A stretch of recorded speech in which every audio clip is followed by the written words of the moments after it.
is to be international players. So they want to expand their reserves, their revenues and their profits. They want to vertically integrate. For CNPC, this may mean building refineries. For Sinopec, it means getting upstream assets.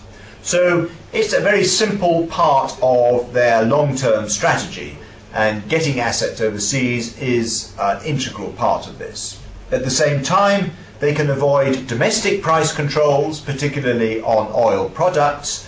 If they produce oil products in China, then the price is controlled by the government. If they produce them in Sudan or Angola, then there is no price control. And as in any company that goes overseas, there are rent-seeking opportunities for the employees as they are further away from central control.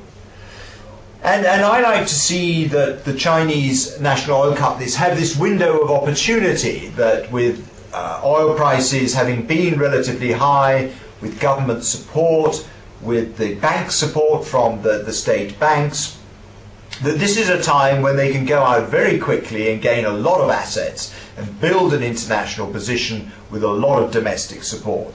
And as I've implied at the beginning, it's not clear how long that support will last, so they might as well get out there as fast as possible. And so you can say that the companies are using the government as a lever for their own overseas strategies. However, as they will admit themselves, they have an urgent need to learn through experience. Because although these companies are themselves 50, 60 years old in some cases, their experience is limited to China and mainly limited to onshore. So they've got a lot of learning to do. If we look at the host government drivers for hosting this inward investment from China, it's rather more complicated picture.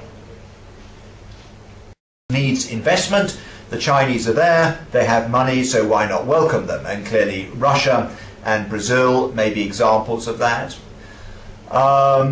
If we look at certain countries that face sanctions or are, should we say, out of favor with the West, then China can obviously be a favored investor. And Iran, Sudan and Myanmar are obviously examples of that.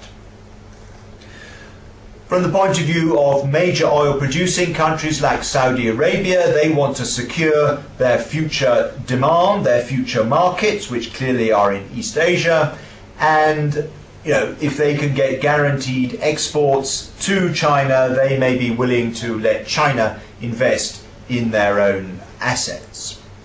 So there's a range of what might call straightforward energy policy objectives. We then come to economic policy and the need for non-energy investment and aid. And I think you have to go to Africa to see that, because China's involvement in Africa is extremely wide-ranging, involving aid, investment, trade, around a whole range of parts of the economy, and this is then rafted on the back, often, of oil, gas and mineral investments.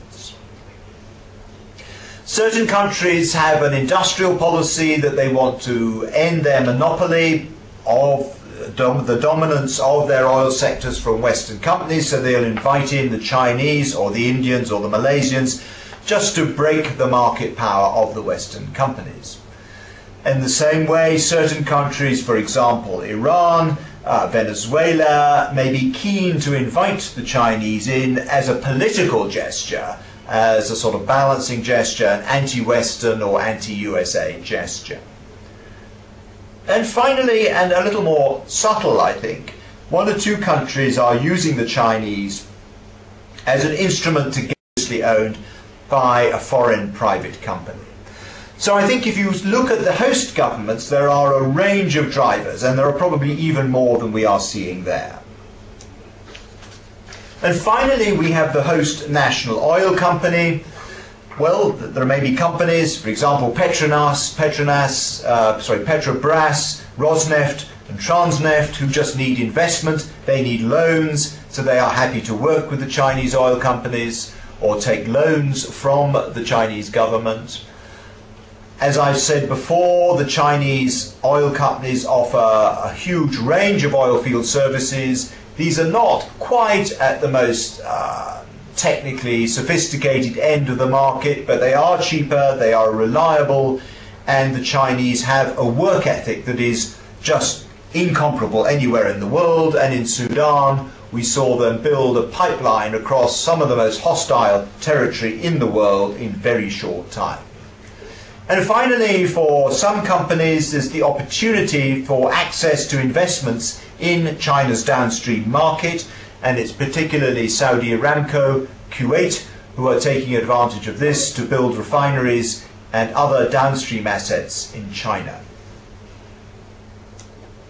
So coming back to this slide, I think we can see that behind the overseas activities of China's national oil companies, we see a whole range of objectives depending if we look at China's government, China's national oil company, the host government, or the host national oil company. And these objectives or drivers will vary from country to country and will vary with time. And so the question is, for how long will these objectives converge? Because once these objectives start diverging, then certainly the pace and intensity between the host government and the Chinese national oil company.